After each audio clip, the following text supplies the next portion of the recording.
So I would just add, Darian, I got a phone call from China this morning from Beijing, a journalist from Beijing, who said, "What's your advice for the Chinese economy?" And my first thought was, okay, what can I say that A, she might be able to use, and C, won't get her into trouble.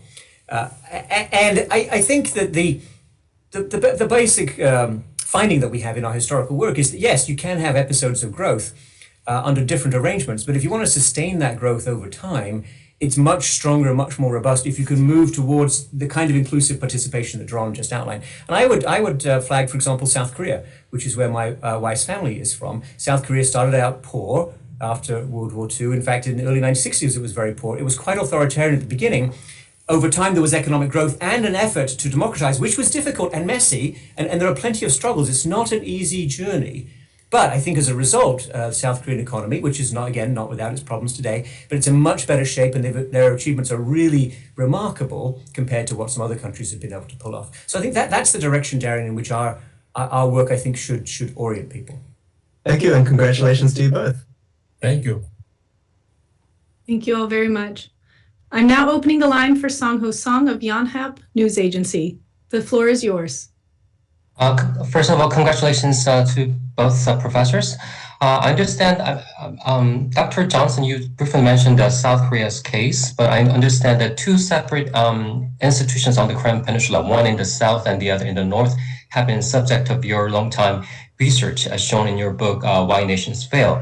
So can you share with us your thoughts on the future of South Korea's economic and social trajectory and how it can continue to remain on a successful trajectory through institutional improvements? And can you also give us your suggestions vis-a-vis how North Korea can change course toward a better future away from the current impoverished and repressive conditions? And where do you think North Korea will end up to be if it continues to be on the current path? Thank you. And my question, of course, goes to both professors. Thank you.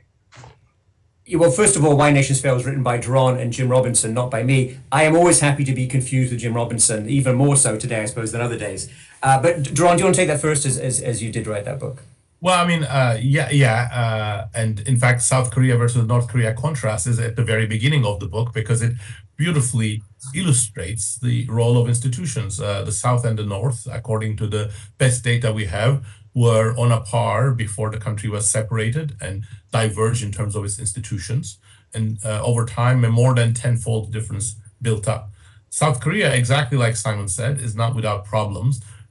Democratization was very difficult, but the evidence that, for example, we have in our Democracy and Growth paper shows South Korean economy picked up speed after democratization and did so in a more healthy way. But right now, South Korea is still dominated by large corporations, which brings some benefits and some costs. And South Korea is dealing with one of the most rapidly aging populations. It has done reasonably well in that context by using a combination of technologies and other adjustments. But it is a very difficult transition. China will undergo it as well. But a country that's aging so rapidly is going to face many new challenges, and openness to new ideas, new technologies is going to be very important. In the case of South Korea, doing so via a competitive pressure is going to be more important as well. And I don't hold very great hope for North Korea. Its system is cemented, at least for now. And the advice to North Korea, well, who is the advice going to go to? I think one of the emphasis of our work has been, look, institutions are bad because they serve certain people's interests. They are bad often for society, but quite lucrative for the people who control the institutions. And North Korea is, again, a case in point. I don't think it is very fruitful to give advice to the North Korean elite, and the North Korean people are under great oppression right now. But I think that system is facing more and more difficulties, and one day, hopefully, it will unite with South Korea under a more democratic system. Yeah, I would just add, I attended a conference in Seoul on managing the economic transition and political transition, presumably, in North Korea, away from communism. It was a good conference, great discussion, lots of substance. It was 30 years ago, 30.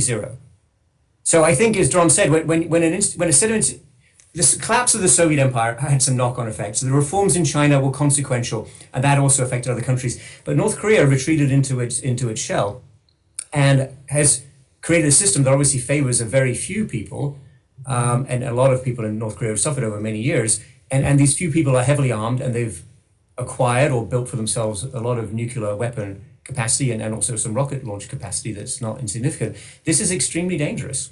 And just because better, stronger institutions give you more inclusive growth and allow more people to climb out of poverty does not mean that all leaderships want to embrace such institutions. On the contrary, many leaderships around the world have gone in another direction in recent years. So there are many things to worry about in the North Korean situation.